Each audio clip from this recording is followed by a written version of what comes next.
On June 9th, 1995, Ngu Foncha, accompanied by Solomon Tandeng Muna, Barrister Ekotang Elad, and Dr. Simon Monzu, made a presentation at the University of Minnesota Law School.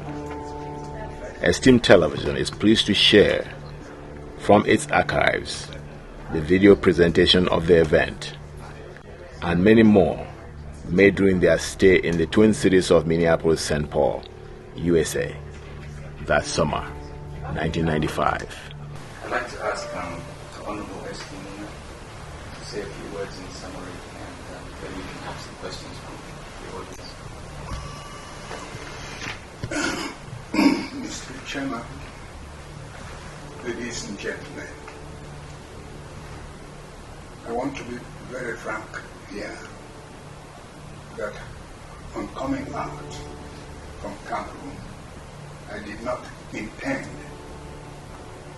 to lecture scholars, students, but it has come about that you are eager to learn, and unfortunately we cannot educate you about the affairs of Cameroon within a few hours.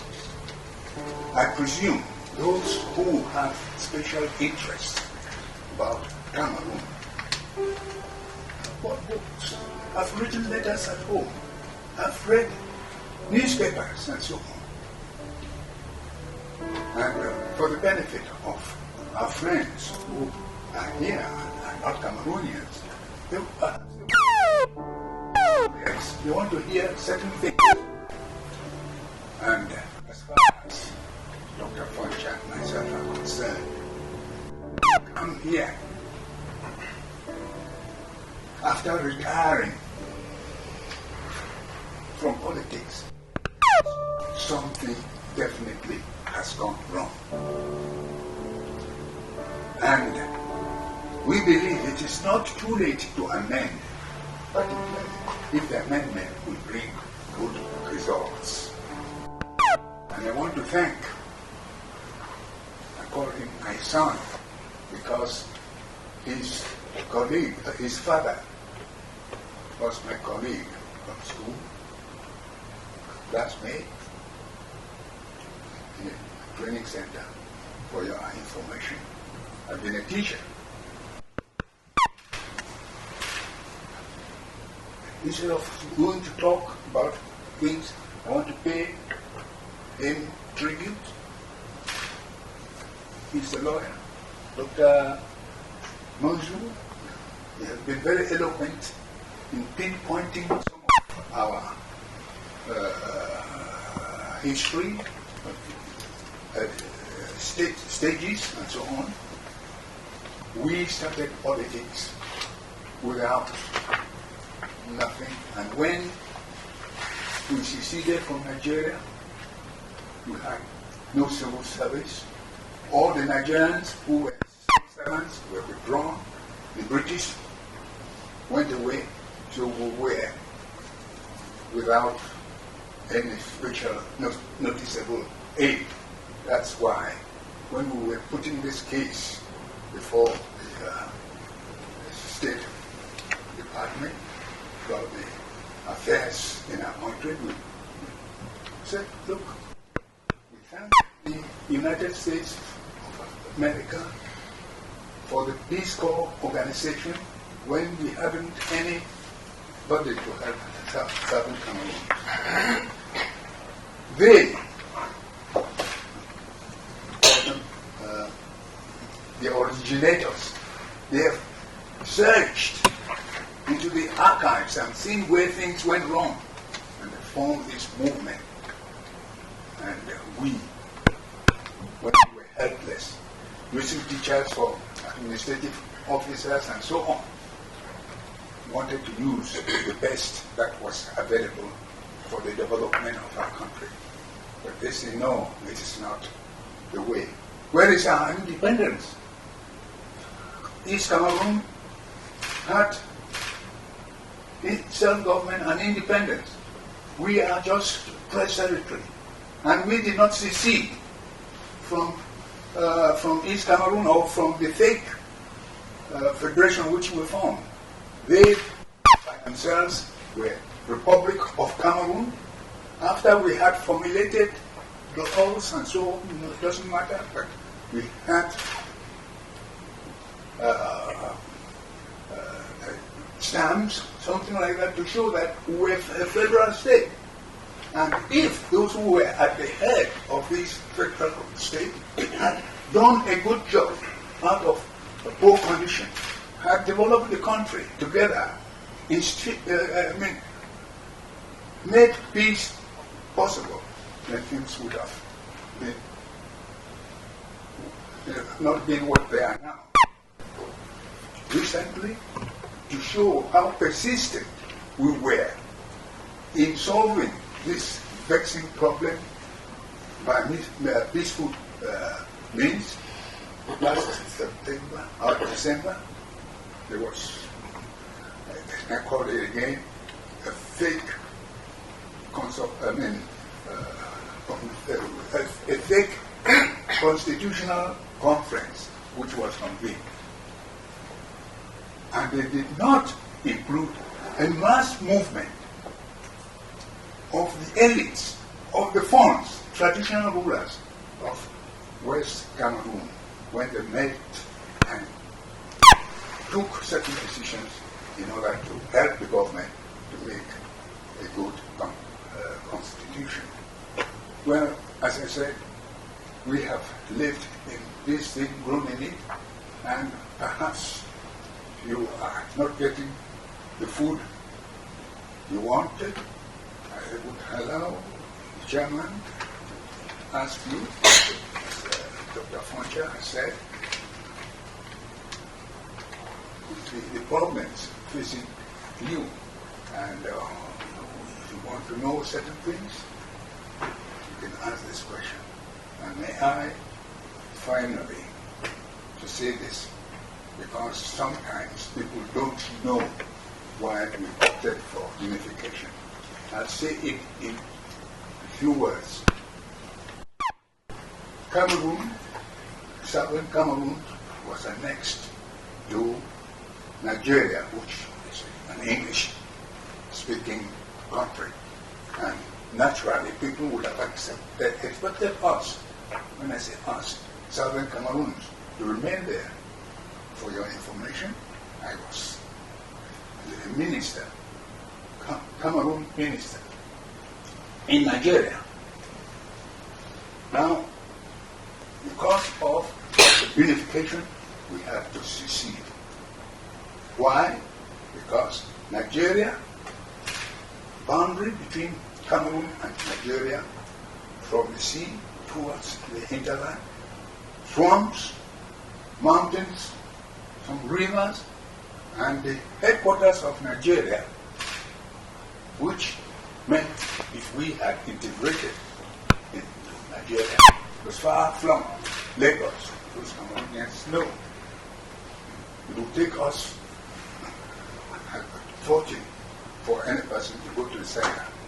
Whereas, on the east, between French-speaking Cameroon and English-speaking, that boundary was fixed by the colonial people, irrespective of where it passed. Families were torn apart, plantations, and so on. So we thought, by meeting together, we would be one nation. That was the main, well, these are the main reasons which prompted us to meet together. And it is just as if you spur us, those factors, we live through them and see through them, they will be coming. So I suggest this chairman would be willing, if there are certain intricate points which you want to put to us, you would be willing to answer them. Thank you.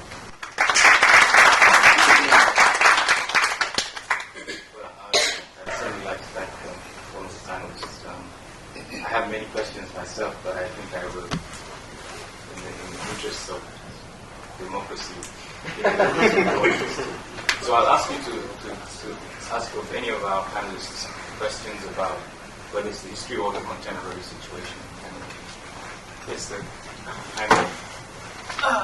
My name is Amelia Dibaki. First of all, it's a pleasure to have our guest here from Cameroon. So thank you for coming. My question is, as I understand, I came in halfway when Dr. Monzu was speaking, so I did not get the first part of it. But from what I gathered and what I've been reading concerning Cameroon, there have been problems at the birth of federalism. And before that could be confirmed, there wasn't any firm agreement before federalism. Recently, I think maybe about 20 years ago, I was still in primary school. There was a referendum. My question is, if there wasn't an agreement during the federalism, we had problems. Why did we accept, or during the referendum in 1972, if things were not going on right, why did we have to come together? Why was a referendum for the two Cameroon sections to come together? That's my question. Maybe, somebody can give me an explanation there, more explanation. And then to add to what Honorable Muna has just said concerning Cameroon joining Southern Cameroon, in those days joining East Cameroon, one of the things I got, politically, it was easier for Cameroon, Southern Cameroon, to be with Nigeria so as to have easy control. The British did that on purpose for easy control. So I wanted to make that point to clear. Okay. Thank you. And some background to this referendum also. Yes. What exactly? Okay, well, thanks for the question. Effectively, in 1972, on the 20th of May, there was a referendum organized in Cameroon, in consequence of which it is claimed and the federation was ended and succeeded by a unitary state. Now, that the people of Cameroon went to the polls on the 20th of May 1972 is a fact. That they went to the polls in what was claimed to be a referendum is also a fact. But whether the consequence of the result of the referendum in 1972 should be binding on us in 1995 is the question. And today we are disputing both the referendum itself and the consequences of the referendum on various grounds.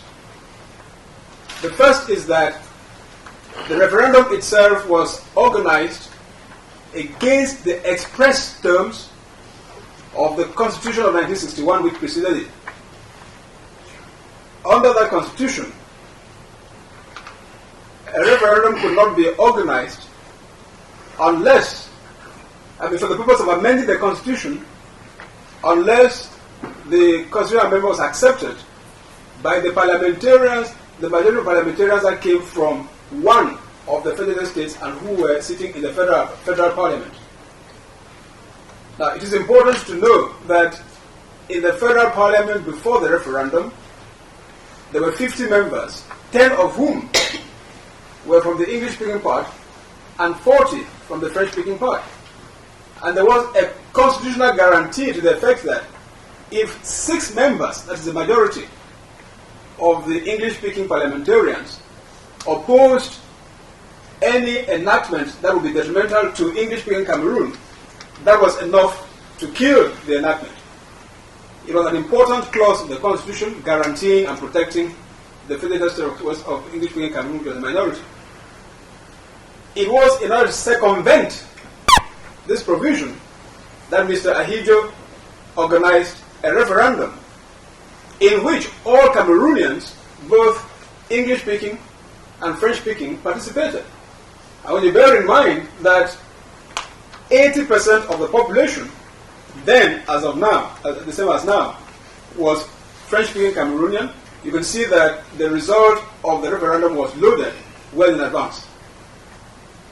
Secondly, Article 47 of the Constitution in question, the Federal Constitution, explicitly stated that any proposal to amend the Constitution which would end in the abolition of the Federation was not admissible. That is verifiable. Now, in spite of that, Mr. Ahidjo introduced an amendment whose consequence would be the abolition of the Federation. So on those two legal grounds, we contest the validity of the 1972 referendum. And we say that even if more than 20 years may have intervened since then, that is not enough reason for the people of Southern Cameroons to be held eternally to the consequence of this. May I just add finally on the political level, that again you must understand that, as I pointed out, from 1966, we entered in a one-party regime under which Mr. Ahidjo was chairman of the one and only political party, president of the Federal Republic of Cameroon, commander-in-chief of the army, the armed forces and the police, guarantor, so-called, of the independence of the judiciary, and all that went with it. Now, in that political setup context, it would have been impossible for opponents of the move to organize this referendum to operate. There were voices that were raised at the time in protest, but as you can well imagine, in such an oppressive machinery, they never got a chance to be heard. That's why I pointed out to you that if we can come out boldly now and say what we are saying, it is because the political context of 1995 is more conducive to free expression, much more than anything in 1972 could have been. It would be a mistake, therefore, to assume that the people of Southern Cameroons acquiesced in what happened in 1972. It is simply that their protest was not as effective as it is today. And you please take us a little bit further to, I mean, insofar as you are now articulating opposition to that referendum, what direction is it taking, and how is this being communicated to the president, and what kind of result? Well, in opposition to the present, to the consequences of the referendum which we are living today, the people of Southern Cameroons got together in what came to be termed the Southern Cameroons People's Conference. In April of 1993, following the announcement by President Biya that there would be a conference to draw up a new constitution. And we said to ourselves, this is an opportunity to make an input into that conference with a view to correcting the mistakes of 1961, 64, and 72.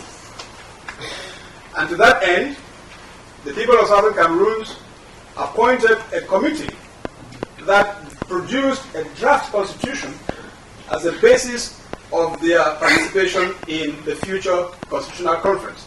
That has come to be called the Federal Draft Constitution, in which we seek to address not simply the English-speaking problem, the Southern Cameroons question in Cameroon, but the entire field of the governance of a united Cameroon for the benefit of all Cameroonians and all parts of Cameroon, dealing with all the classic domains that you can conceive of. Now, this was forwarded to the Biya government. We repeatedly reminded the Biya government of its promise to organize a proper constitutional conference. We never got any response to that. And when, in December last year, as Vice President Muna reminded you, when in December last year, Mr. Biya finally decided to organize a constitutional forum, it took the form of a constitutional consultative committee, of whose 66 members he appointed personally. Among those 56, only 11 were Southern Cameroonians, of those 11, 7 were members of his party and therefore under his control and could articulate only his perception of things. He gave this committee 7 days in which to examine his proposals and give him an advisory opinion which might or might not bind him. And indeed, since that committee completed its work in the time limit of 7 days and presented a report on the 22nd of December 1994, we have heard nothing further about constitutional reform. In other words, all our attempts so far to engage a meaningful discussion and debate with Mr. Biya's regime with a view to constitutional reform have met nothing but a negative response from the regime. Yes. Sorry, my name is Frank Power. I'm from Gambia, so this is one of your sons. I thank you, like most of us here do, for this coming year. This is great. You may be retired from politics, but you certainly still care about all the children that you see here, and we appreciate them. And I'm also aware that, by coming out, you knew that some questions may be asked, which may be challenging. But at the same time, I hope you understand that we appreciate it really. Now, going back to 1972, I remember as an 11-year-old kid standing at the Palace in Bali and listening to one of our leaders articulating this referendum in Mungaka, actually saying that we should look at it this way, that someone has a farm, has corn and beans, on the same farm, and why have a fence in between? And to the average population there, of course, it made a lot of sense. That why should a farmer have a fence between his rice and corn, or rice and beans? Again, we all, like many other innocent people, we all applauded and we went for it. So, are we now?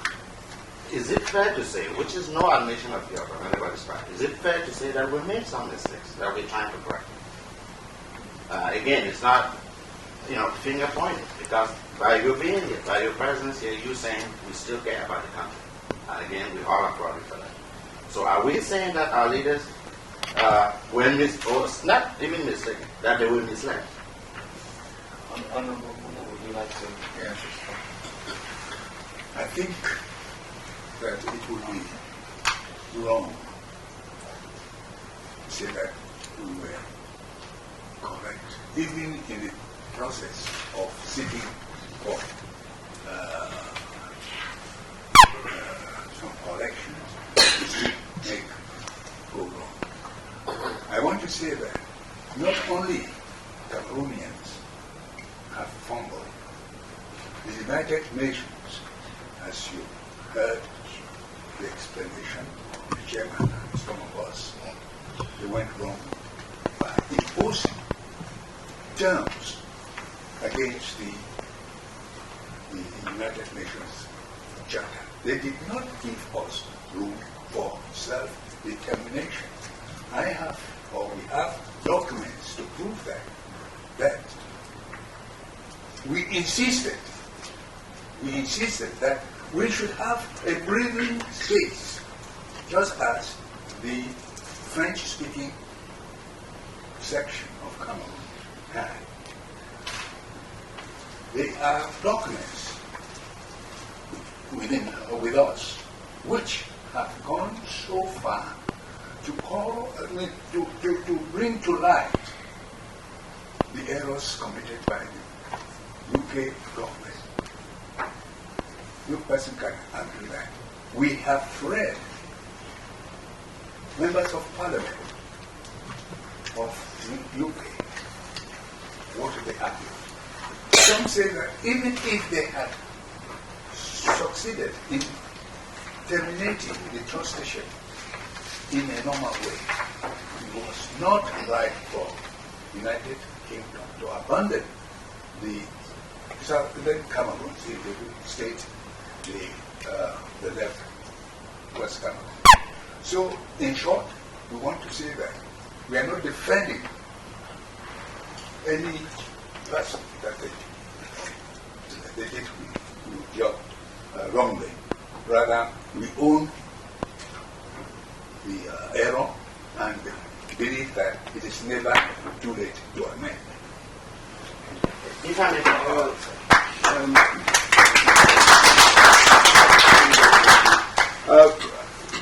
I think let's get this absolutely clear. We are talking about the breach of the trust. That seems to me the general area of discussion. And what we've tried to show all along is that a certain degree of good faith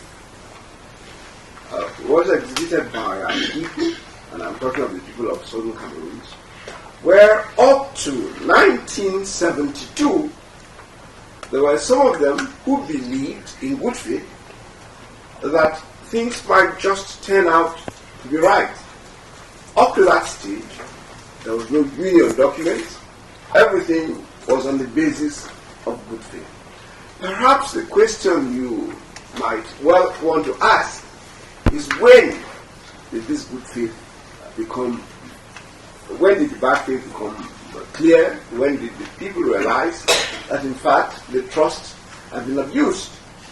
This in fact will probably bring us to the different efforts that have been made behind the scenes, and we have documents, as the Excellency Mr. Muna has told you, which documents show that persistently, way back from 1961, 62, the government of Mr. Foncha, Dr. Foncha, called on President Ahijo to come back to the negotiating table and discuss the terms of the Federation.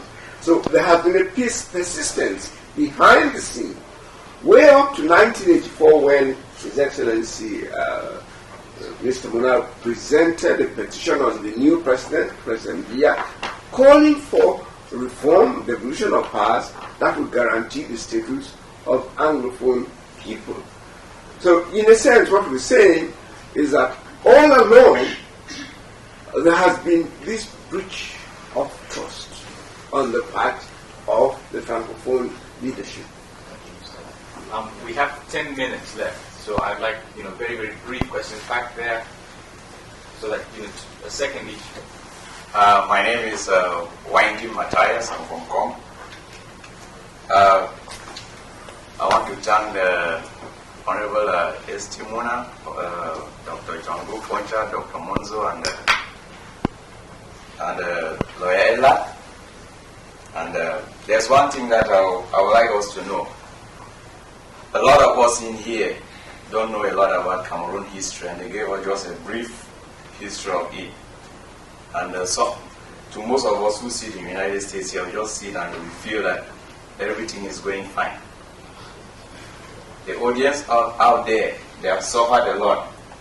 And especially Barrister Elad. We were together in Chicago 2 years ago, and last year, he missed death just by an inch in Cameroon. He was saved by my cousin. He was disguised like a chef cook, where they were holding a conference exactly like this to discuss about the Southern Cameroons in Bamenda. He has suffered a lot. When we sit back here, we should think of them. We should support them. And I know some people are going to stand up to ask challenging questions. Challenging questions don't solve problems. My question is this. In 1966, I know a lot about Cameroon history. There was only one thing that I learned today about Cameroon history, what Dr. Monzo said about September of 1961. That was the only thing I don't know about Cameroon history. Dr. Foncha, you were the leader of KNDP, if I'm not making a mistake. And Honorable St. Muna was with another party, if I'm not making a mistake, I think the same party with Dr. Endele, if I'm making a mistake. Why is it that in 1966, when Ahijo wanted those parties to be abolished, why didn't you guys accept to keep those, to hold their own parties? That's my first question. Well, I think you can only have one because we really don't have. I said 2 questions. My next question is not up to a minute. And in 1972, we just believed that there was a referendum and there was a vote. There is never a vote in terms of democracy when there is a one-party system. And then, Honorable Estimona, you were the Vice President of Cameroon. Why didn't you, as a leader of the Anglophones, why didn't you propose that if Cameroon is supposed to be a united republic, let Cameroon vote in a democratic system? It was a one-party system, and there is nothing like democracy in a one-party system when you go to vote in a vote. Well, that is for me. He's asking me. He's asking both of you. Honorable Muna and then No, Dr. Foncha. 1966. He was asking specifically. Oh, He was asking. I think I have said in concluding my statement that we are here to find a way for solution. We are not going to cry over spilt milk. We have made errors. What is the best way to solve our problem? I can assure you.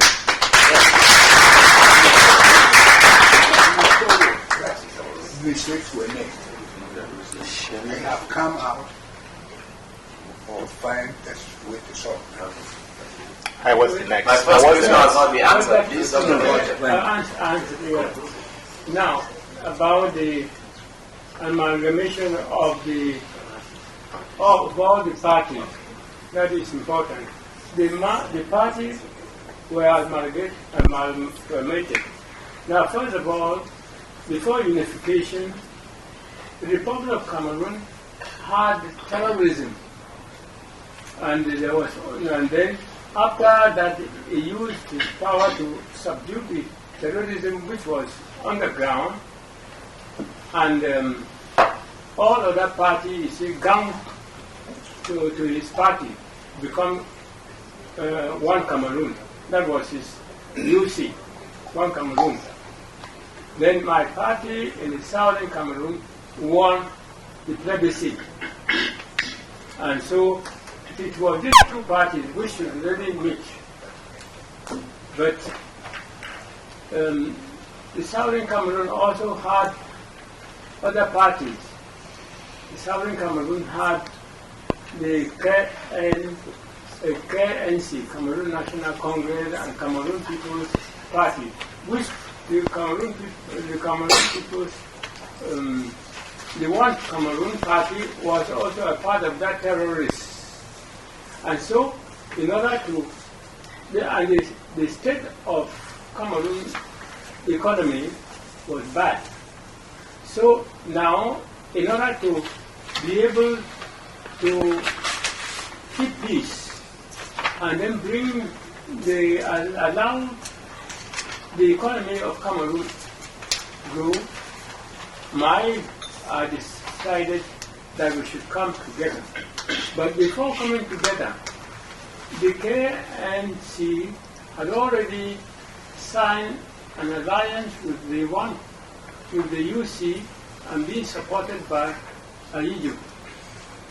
And so, then they were the opposition and they were the one overcome to get the government. They did not yield, so they would have liked all of us to join the UC. And we had tried in this former Southern Cameroon to bring them together in many meetings. And then at the last meeting, they told me that the only business was for the whole organization of the Southern Cameroon to dissolve, and my party and his party should join the French Cameroon Party. Okay. He told us this. And then, of course, I dismissed any question of ever allowing my party to join the other party. Now, I think that's. but now, in the end, when I found out that the terrorists were going to be members of my party if I kept on. They were going to join my party, and then the trouble will come along. So I told Aiju, now instead of me joining your party, we can only dissolve our party, all the parties dissolve together, we come together to form one. And so, that was... Dr. Foncha. Melissa has an announcement. Yes, please.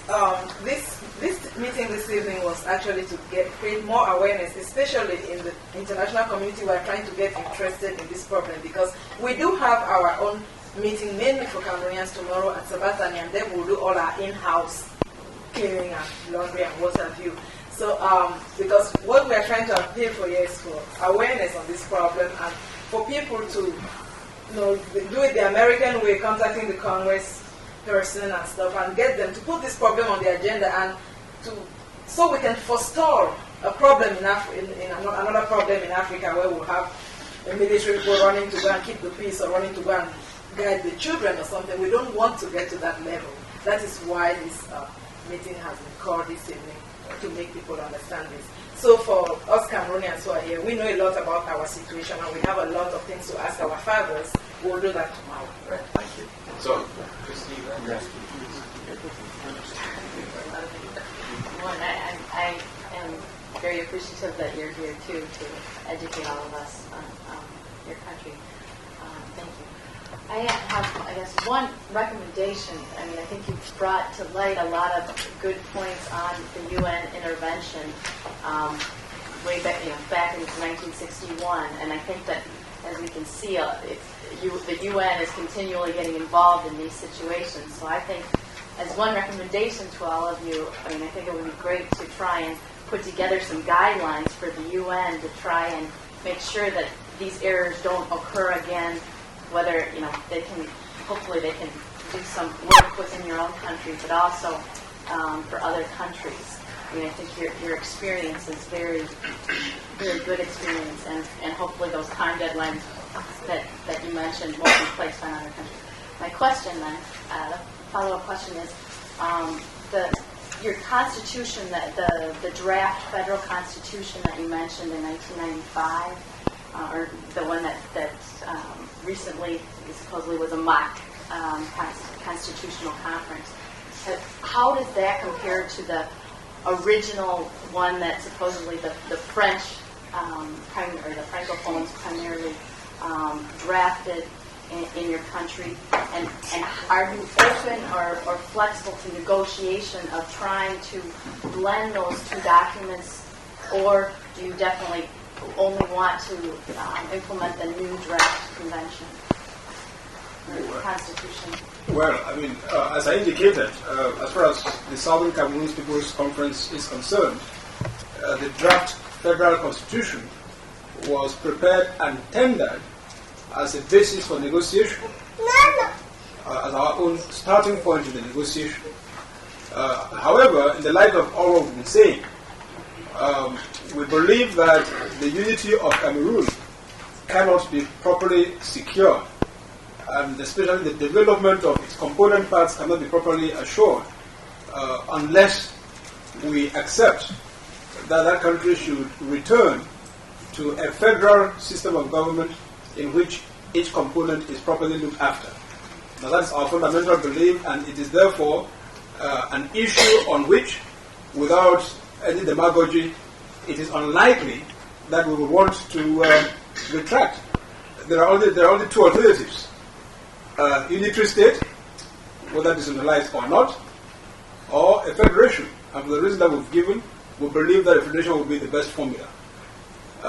With regards to the differences that may be observed between the competing drafts, apart from our own, taking as the basis for the form of the state, the federation, we have also shown major concern in promoting the greater freedom of the individual.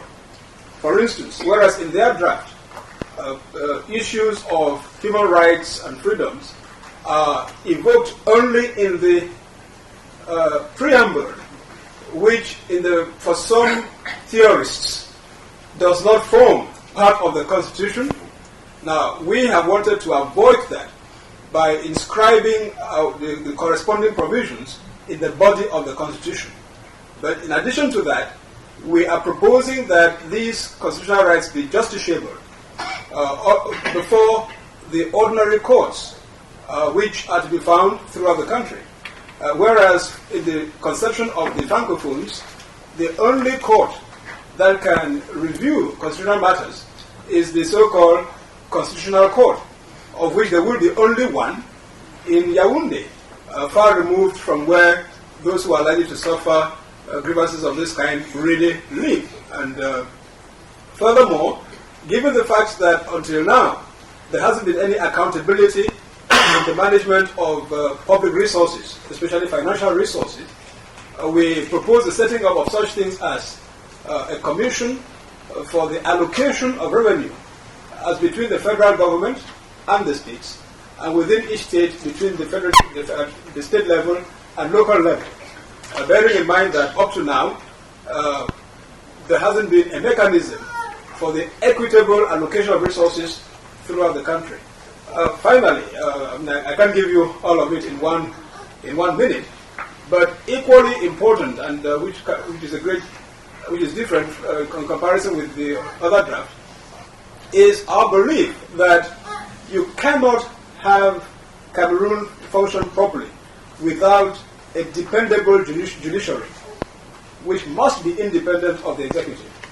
And we build into our proposals mechanisms for achieving that, notably the creation of a national judicial council, which will be headed by a justice of the Supreme Court, as opposed to the thing they have now, which is chaired by the President of the Republic. Thank you. I take one more question over here. Yes.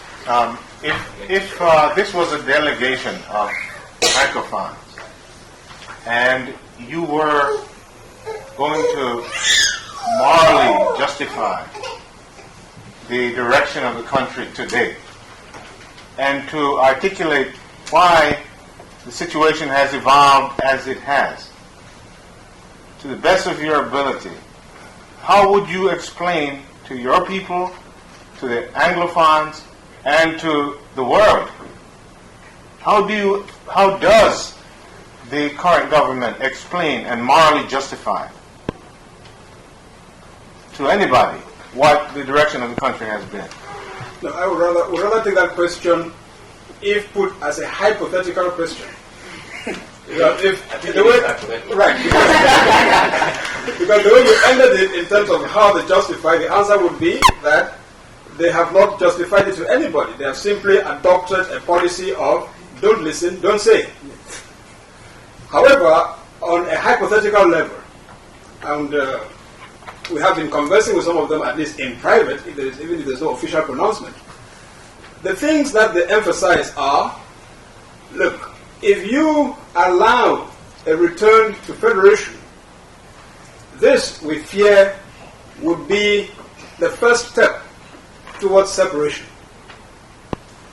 We think that Anglophones or the English-speaking people are simply trying to fool us.